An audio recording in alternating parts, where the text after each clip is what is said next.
The story begins with a man named Will arriving in Spain, all excited to meet his family for a long-awaited vacation.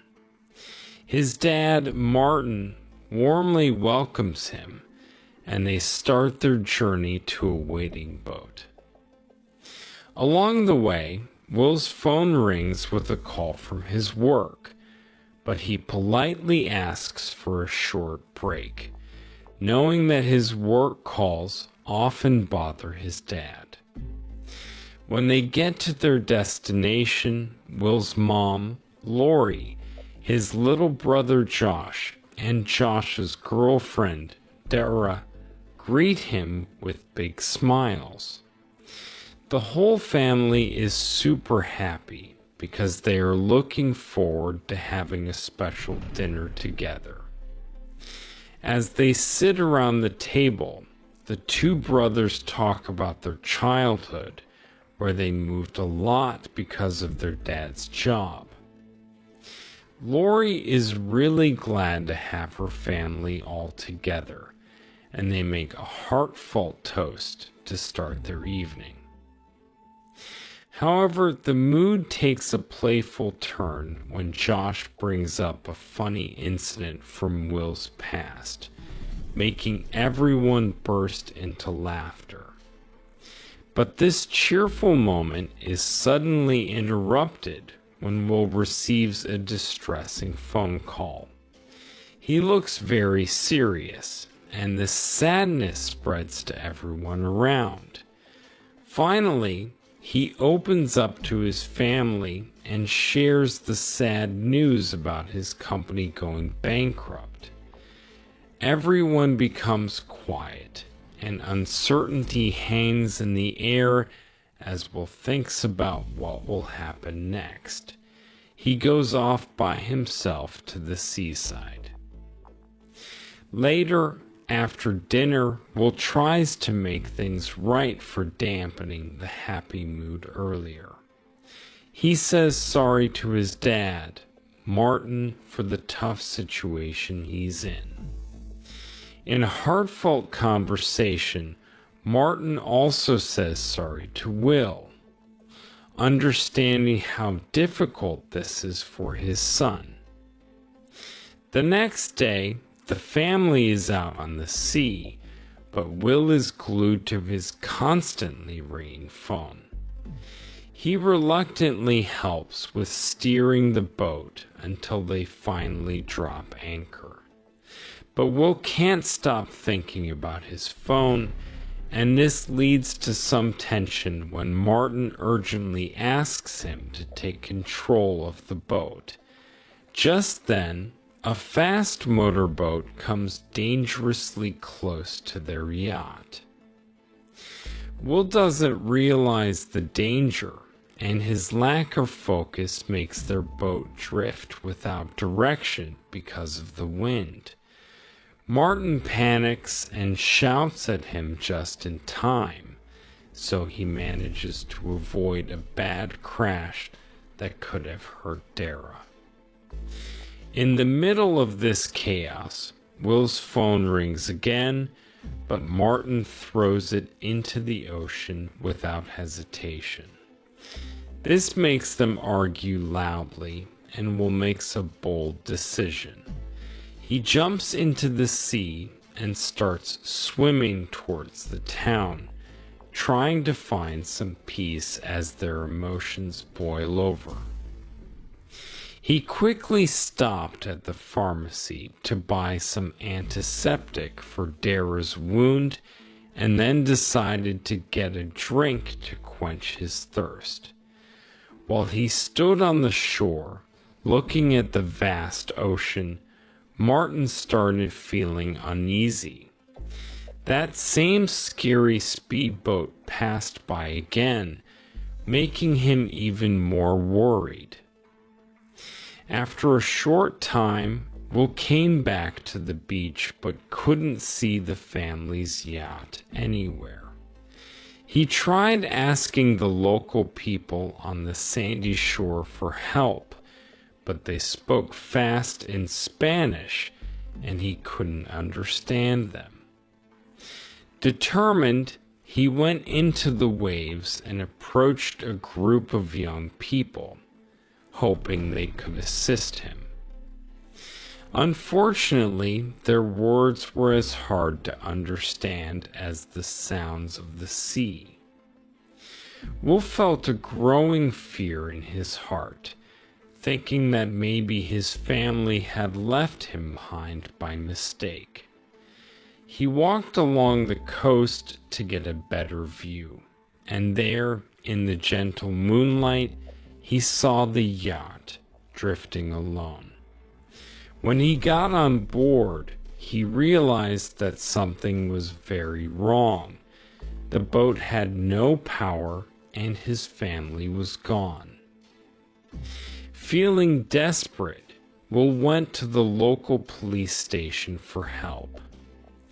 Inside, he found police officers playing cards and not paying much attention to him. This made him even more frustrated. Finally, he managed to tell his problem to the station's captain, who, after hearing Will's name, made a phone call. The captain now seemed very concerned and told Will to show them where the stranded yacht was. Under the cover of night, the police officers and Will set out to find the boat's last known location. But their path led them to a stranger who said he knew Will and promised to help him find his family. Will became suspicious and tried to run away. The officers stopped him, and they struggled. Eventually, Will managed to break free and ran off. He took a police car and sped away into the night, with the officers chasing after him. The chase went on until the police officers cornered Will, making him crash the stolen car. They started hitting him hard. Just when it seemed like there was no hope, Martin, Will's dad, suddenly appeared and quickly defeated the attackers, saving his son. With Martin's support, Will got up, feeling shaken but grateful to be alive. He urgently asked Martin where Josh and his mom were, but Martin didn't have any answers. With a heavy heart, he revealed a big secret that he was actually a CIA agent. He believed that something from his past had come back to haunt them and put their family in danger. He kept saying sorry, each time sounding more sincere, promising to bring their family back together. In a quiet voice, he got a call on his cell phone, a message from his secret contact in the CIA, telling him to meet secretly. Martin didn't share many details, but took Will to one of his safe houses, a place where they could hide from the trouble that was brewing. As time went by, Martin told Will to drive him to a meeting spot where their team leader, Kerak, was waiting. Little did they know, there was a quiet sniper getting ready with a rifle at that meeting point. Will and Martin got to the place, and Martin told his son to stay in the car. But before he left, he shared his feelings, telling Will how proud he was of the wonderful son he had become. Martin went over to Kerak, feeling suspicious and wondering if she had planned this dangerous situation. The truth came out as Martin explained that the guys they took the briefcase from had kidnapped his family and were threatening to harm them if they didn't return the briefcase within 24 hours. Kerouac, however, said that the briefcase had disappeared, leaving Martin looking for a solution. As Martin walked back to the car with a heavy heart, suddenly a sniper shot him, and he didn't survive. Will, overwhelmed with shock and sadness, crawled over to his fallen father, tears pouring from his eyes.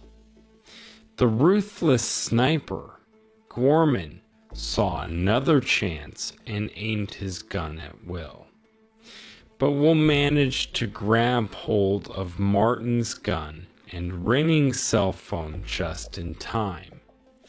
Driven by desperation, he ran away before Gorman and his men could get closer. As he ran for his life, Will ran into a police officer, but the officer, seeing Will with a weapon, pointed his gun at him, ready to make an arrest. But before things got worse, Gorman acted quickly and shot the policeman. In response, Will shot at Gorman, but then more police officers arrived. Will ran away again, sprinting desperately until he reached a tall fence. With his last bit of strength, he jumped over it and found safety in a nearby park. As Will ran through the streets, a police officer on a horse saw him and started chasing him.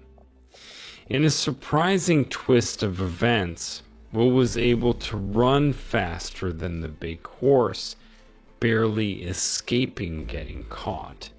He found a safe place in a public restroom, trying to catch his breath and understand everything that had just happened. After he calmed down, Will went back into the busy streets. He tried to hide his identity by putting on a hat and sunglasses he took from somewhere. Then he decided to get rid of the gun. He cleverly arranged to get himself arrested at the U.S. Embassy. Inside the embassy, Will told an official about his father's tragic death and the dangerous situation his family was in. But the official didn't believe him and suggested he get a lawyer instead. While they were talking, the official's phone rang, hinting at a conversation related to Will. Feeling discouraged, Will left the embassy, and there he saw Kerouac waiting in her car. She said she was a friend of Martin and seemed to know a lot about Will, even though he was young. Although he was hesitant, Will eventually gave in to her convincing words because she promised to help save his family. As the car started moving, Kerouac started asking questions about Martin's connections to the mysterious briefcase. Will began to suspect that Kerouac might not be a friend, so he pretended to be sick and then jumped out of the moving car, disappearing into the busy streets. He got on a bus and put more distance between himself and the city, all while holding onto Martin's cell phone. The phone kept ringing, and it was the same man calling again. Then Will's heart sank when he heard his mother's voice, desperately asking to talk to Martin. In a painful moment, Will had to tell his mother that his father had died, and she started crying. But the man on the other end of the line didn't care about their pain. he still wanted the mysterious briefcase. Determined, Will got in touch with a friend of his dad named Diego. He arranged to meet Diego's niece, Lucia, at Diego's office. When he got to the address, he had his gun ready before meeting Lucia, who seemed nervous. But then Kerek's agent showed up, and Lucia attacked them with a knife. This gave Will a chance to join the fight and confront his enemies. In the midst of the chaotic fight, the enemy got stabbed in the back but managed to keep fighting Will with his last bits of energy. The battle went on until he ran out of strength and couldn't fight anymore, eventually falling in the heat of the fight. Lucia, still on edge from the fight, pointed her gun at Will, thinking he might be a danger to Diego. But Will quickly explained the dangerous situation and asked Lucia for help in finding Diego. She reluctantly agreed, and they went to Diego's apartment. As they got closer to his door, they saw the entrance was open. Will, getting ready for trouble, took out his gun and carefully went inside. There he found Diego's lifeless body on the floor. Will held Lucia close to him, trying to keep her quiet and not let her cries make the already tense situation worse. He heard a faint sound coming from the kitchen, and he went to see what it was. To his surprise, Kerek and Gorman were standing there. Fueled by anger and desperation, Will pointed his gun at them and demanded answers about his father's death. Kerek calmly explained that Martin had considered giving the mysterious briefcase back to their enemies, which is why he had to be eliminated. Kerek offered to help Will find his family, but there was a condition. She wanted to know about Martin's other connections related to the valuable briefcase. Out of nowhere, Lucia burst into the room, firing her gun and starting a chaotic gunfight. Will and Lucia ran away to escape the shooting, with Kerek and Gorman right behind them. They ended up on the rooftop, where they realized there was no way down. In a brave move, Will came up with a plan. He tied a rope around Lucia and started lowering her down, but Gorman shot him in the shoulder. Lucia found safety with a stranger who helped her, while Will held onto the rope in pain, narrowly avoiding the bullets and eventually falling to the ground, hurt. Lucia got on her bike, and they fled again. Will's condition was getting worse, but they couldn't stop. Kerek caught up with them, causing a big crash. Just as Kerek was about to take a deadly shot, a fortunate group of people blocked her view, giving Lucia and Will another chance to escape. Lucia took Will to a nightclub where she asked a friend with medical skills for help.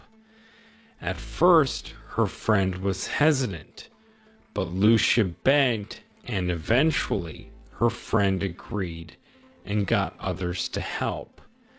They checked Will's wound but didn't find a bullet. So they had to use a drastic measure to stop the bleeding, which made Will pass out.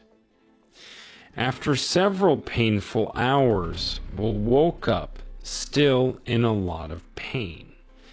While Lucia was looking through his phone, she found a picture of Martin. She was shocked when Will confirmed that Martin had died.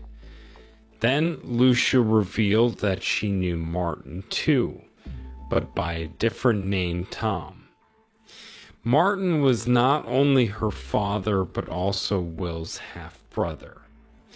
They both got on a train to go to the place where the briefcase exchange was supposed to happen. Will was still trying to process the fact that Martin had a secret life. He decided to go alone, and Lucia understood. She told him she would be waiting at the nightclub, ready to help if he needed it. They said goodbye, and Will set off on his own.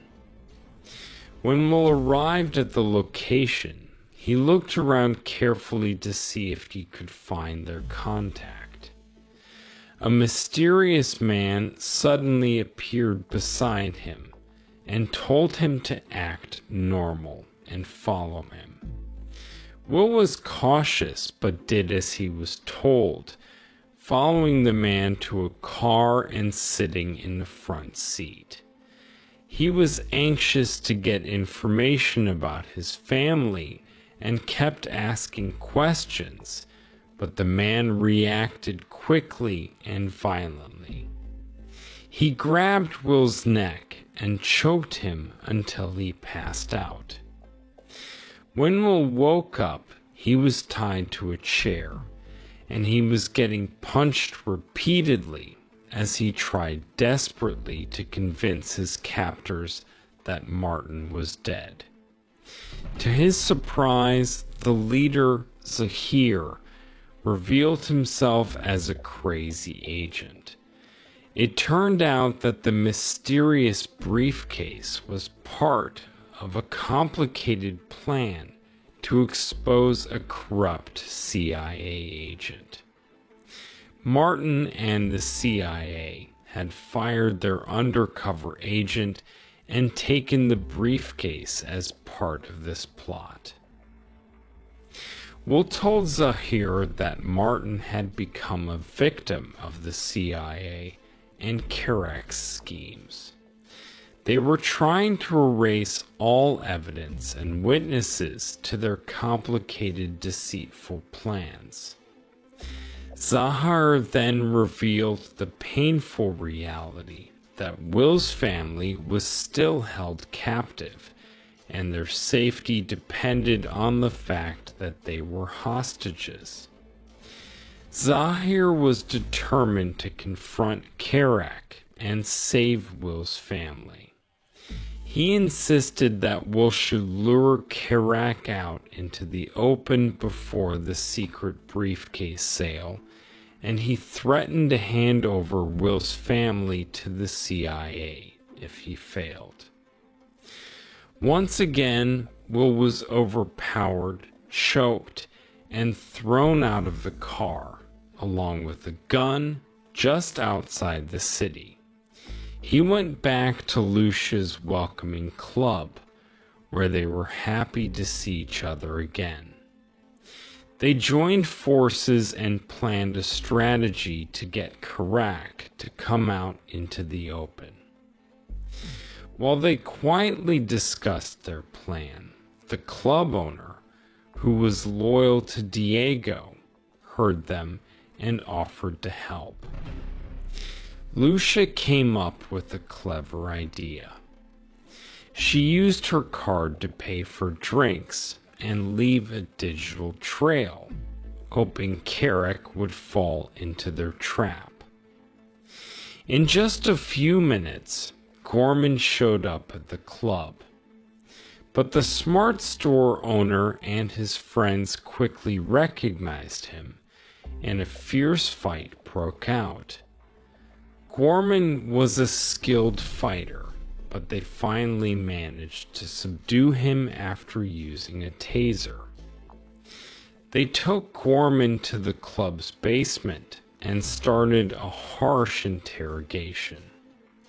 Will wanted to know where the briefcase was and when the secret exchange would happen, but Gorman stayed silent. Angry, Will attacked Gorman brutally and ordered the men to punish him more. Will planned for Gorman to seem like he escaped, hoping it would lead them to Kerak.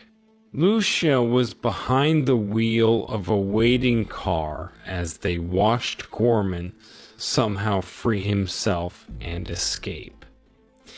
Gorman took another car and sped away, with Will chasing after him. Gorman went down an alley where he met up with Kerak, and they started their escape, all while Will kept a close eye on them. They led him to an underground parking area, and Will told Lucia to stay in the car while he followed them further. Will watched from a distance as Kerak talked to the potential buyers in the dimly lit parking lot. But suddenly, everything turned chaotic when Zahir and his group arrived, telling Will to back off and surrender.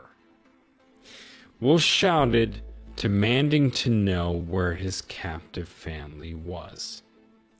The noise reached Kerak, and she killed the buyers. All hell broke loose as the crazy agents started shooting, causing a wild shootout. Amidst all the chaos, Gorman saw his chance and grabbed the mysterious briefcase, then jumped into a waiting car. Will, determined to get it back, chased after him on foot. He caught up with Gorman, and they had a fierce fight over the valuable item. In the middle of their struggle, a Mossad agent stepped in and shot Gorman. Lucia, in her car, crashed into Gorman's car, causing a violent collision. Gorman, badly injured, mentioned how surprised he was that Will would be the one to end his life. Kerak arrived in her car and rushed toward the abandoned briefcase on the ground. She started shooting at Will, forcing him to find cover. Then she grabbed the case and escaped. With Gorman dead nearby, Kerak scolded Will, calling him an amateur, before speeding away. Will and Lucia started chasing her relentlessly, but Kerak knew they were after her, and a high-speed chase began. Kerak tried to escape by driving through a park, but Will was determined to catch her. He got closer, so Kerak started shooting at him. Will didn't give up, but he backed off for a moment. Kerak thought she had lost them, but then she got stuck in traffic. What she didn't know was that Will had spotted her. He drove straight at her, causing a big crash into a nearby store.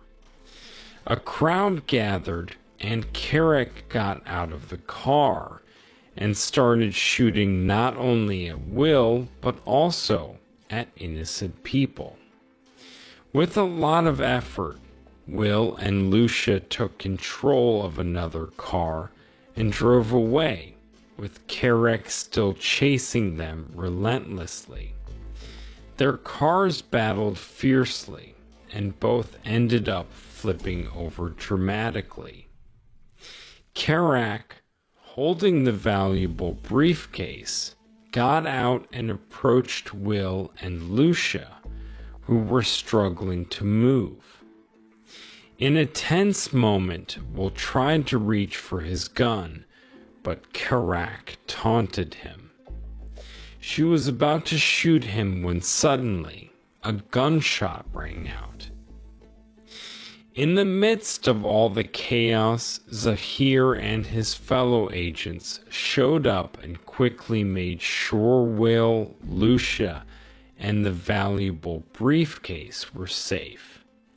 Zahir, leading the way, guided Will to a very important meeting with his family, who he thought he had lost forever. Along the way, Zahir said something surprising.